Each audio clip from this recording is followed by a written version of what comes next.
Okay, AP Chemistry, this is your bonding notes, still page 1. We're picking up with chemical bond formations. So, in the notes, it's talking about two hydrogen atoms approaching each other. So a hydrogen atom is going to have one proton and one electron. It's going to be neutral. Whenever they approach each other, there's a lot of options that can happen. Bad things happen. And good things happen. So whenever we approach, if our two protons are approaching each other, it's going to repel. Same things, like things repel.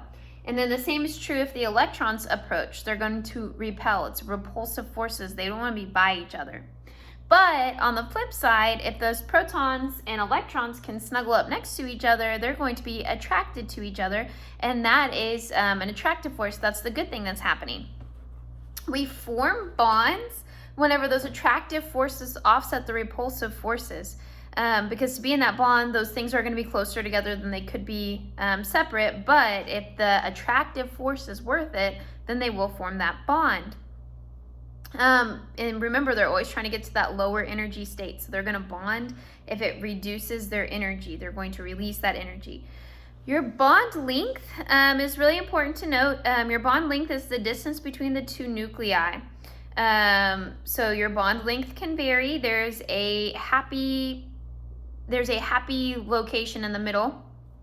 If you look at the little diagram in your notes down at the bottom, it's showing you the different hydrogen atoms, and it's showing you the right distance. If they're too close or too far apart, what's happening.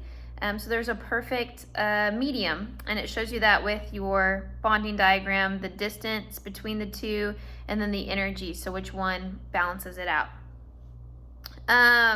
If the energy decrease is small, it's van der Waals intermolecular forces, and energy decrease is large, and those would be different chemical bonds.